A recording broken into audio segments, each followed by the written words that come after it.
Senator, thank you so much for being here on the show. It's good to see you. And listen, we have a lot to get to here that's important for our investors. But I just have to begin by asking, did you really just say to Laura Ingraham that you think most vaccines in this country should be, quote, voluntary? Well, I guess being for freedom would be really unusual. I guess I don't understand the point, why that would be controversial. All right, well, you got the liberal media going for you. You know better than that. Welcome to Give Me Five, the vaccination debate, the great debate. And even Hillary tweeted in with the hashtag Grandma Knows Best. Excuse me. Get all choked up. Anyway, Hillary's now all for vaccinations. Obama's now all for vaccinations. Everybody's all for vaccinations except those evil free choice Republicans. Watch. Senator, maybe you're not aware, but there's a huge problem right now with Disney theme parks having to close down because of mumps. Not enough children being vaccinated against measles, mumps, and rubella because their parents, for whatever reason, have decided that it is voluntary. And I can tell you plenty of the people who I work with are really concerned about their kids getting sick at school. All right. Give the senator and this interview got very, very heated. And at one point, Senator Paul actually said, shh, while they were talking about another issue, not even the vaccination issue. So he's catching a lot of heat for that as well. But here is Senator Dr. Rand Paul. Here's the thing is that I think vaccines are one of the greatest medical breakthroughs that we had. I'm a big fan and a great fan of the history of the development of the smallpox vaccine, for example. But, you know, for most of our history, they have been voluntary. So I don't think I'm arguing for anything out of the ordinary. We're arguing for what most of our history has had. Yeah, all right. Now, look, my kid got all his vaccinations, but where I have to choose, I've chosen. I don't believe he's gotten the chickenpox vaccination. I don't believe we opted for that. I don't believe he's gotten the hepatitis C vaccination, and this HPC or HPV, whatever the heck it is, that they're pushing on us and pushing on us and pushing on us so that some woman that he might sleep with when he's 35 years old doesn't get cervical cancer. I'm supposed to vaccinate my kid now?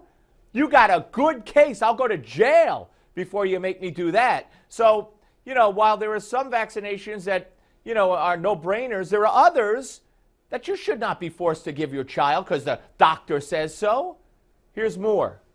I understand that you're all for the choice, but again, if we're left in a situation where, you know, diseases that were once almost wiped out are now coming back because people are deciding not to vaccinate their kids, isn't that a problem?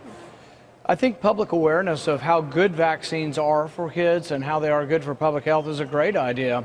You know, we just appointed a Surgeon General. These are some of the things that we should promote as good for our health. But I don't think there's anything extraordinary about resorting to freedom. Yeah.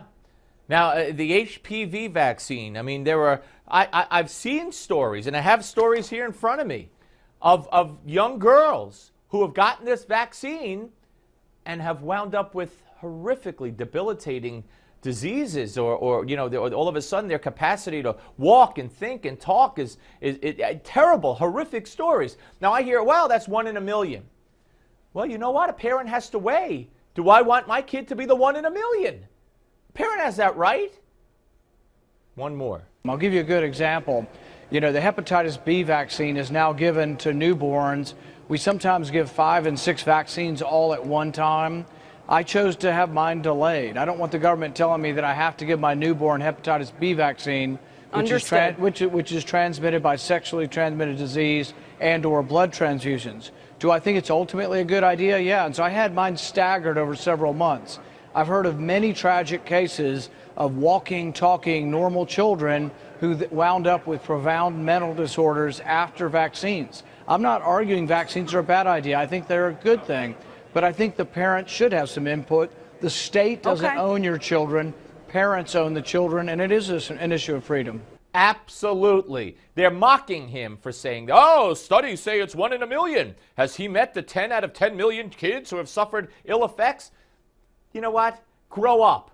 You want the government to tell you everything you have to do for your kid? Every vaccine they want you to take, you have to take? My kid will not get the HPV. Put me in jail first. Your Newsmax Now updates next.